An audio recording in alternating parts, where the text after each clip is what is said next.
तर मित्रांनो, तुम्ही बघू शकता हे अशा प्रकारे गॅलरी आहे. अक्कलकोटपाशी आम्हाला ही रूम भेटलेली आहे. 2 जण बेडवर आरामशीर झोपू शकतात आणि बाकीचे इथं गादीवर झोपू शकतात. हे बेड ह्या एकट्यासाठीच दिसते, पण जाऊ दे, काय प्रॉब्लेम नाही. इथं अटॅच विथ वॉशरूम वगैरे इथे आहे. पाय वल्ले झालेत, चिप चिप चिप चिप पाय वल्ले झालेत. हे बघा, हे बिंदास्त बसलाय. हे शेजारचे छोटे छोटे पोरं धिंगाणा मस्ती असले ना तर बात एक वेगळी असते. चिल्ले पिल्ले पाहिजे ते शेजारी, मजा येते.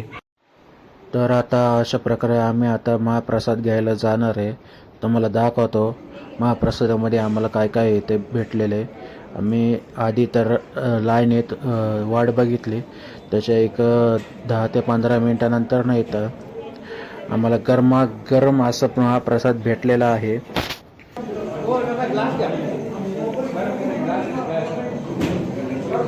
घेऊन आले का पटकन. तर आता आम्ही मंदिरात निघालो. मंदिर आता काही वेळाने बंद होणार आहे. तर आम्हाला इथं मंदिरामध्ये सेवा करायला लाभ भेटलेला आहे. इथं ही काही जे आहे त्यांनी एकदम अशी अप्रतिम भारी रांगोळी काढलेली आहे. ही रांगोळी इतकी छान आहे की तुम्ही बघू शकता. इतकी सुंदर अशी रांगोळी काढली आहे त्यांनी. तर आता आम्ही थोड्या वेळाने जाणार आहे आणि जी काही स्वामींची सेवा करायला भेटेल ना आम्हाला, ती सेवा करणार आहे. तर ते तुम्ही बघू शकता. एक 5 मिनिटं.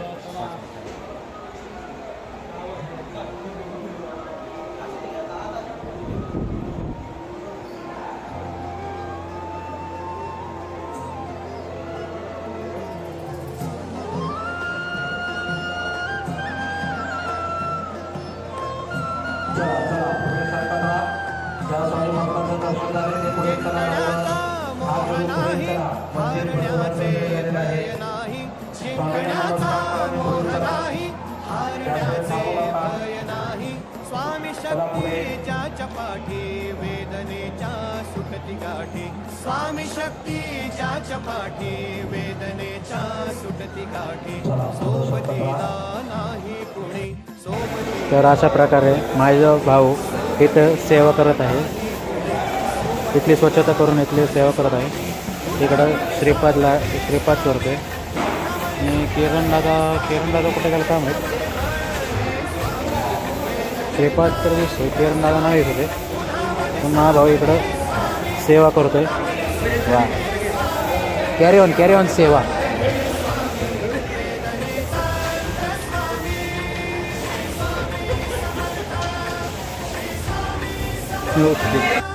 मध्ये माझा एक भाऊ दिसत नव्हता. तो इकडच्या साईडला झाडू मारत होता.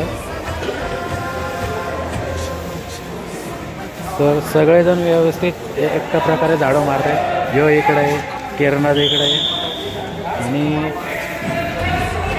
श्रीपाद इकडे झाडू मारतोय.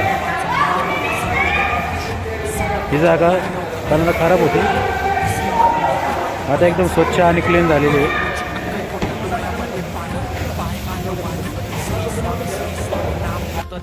तर आता सकाळचे 6:30 वाजून गेलेले आहेत. तरी 6:30 आता हे आमचं शेवटचं दर्शन होणार आता स्वामींचं. आता आम्ही पुढच्या वेळेस जेव्हा येईल तेव्हाही अजून एक यूट्यूबवर व्हिडिओ करून जाईल.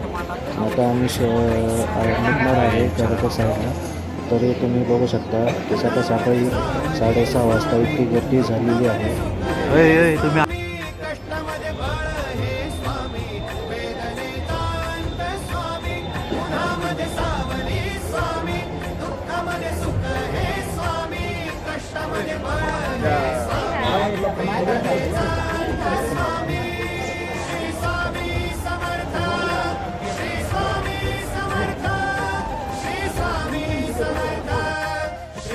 नमस्कार मित्रांनो, काल आम्ही जिकडं राहिलो तिकडं त्या घराचा व्ह्यू मी तुम्हाला बाहेरून दाखवतोय. ते घर बाहेरून इतकं भारी दिसतंय की काय सांगू शकत नाही, इतकं भारी दिसतंय. ते घर तुम्हाला मी दाखवतो. तर ही आहे आमची रूम. तर मी तुम्हाला चला दाखवतो की बाहेरनं तर इतकी छान अशी रूम दिसते. आतनं सगळ्यांपेक्षा मोठी रूम आमचीच होती, कारण की आम्ही 4 जण होतो, त्यामुळं आम्हाला मोठी रूम दिली होती. ही स्वामींचा फोटो, मस्त असे गॅलरी होती. आता आम्ही आवरायच्या तयारीत होतो, कारण की घरी जायचं होतं आम्हाला त्यामुळं. तर आम्ही आता घरच्या साईडला निघालेलो आहे. तर इथं मी तुम्हाला बाकीच्यांचे रूम दाखवतो.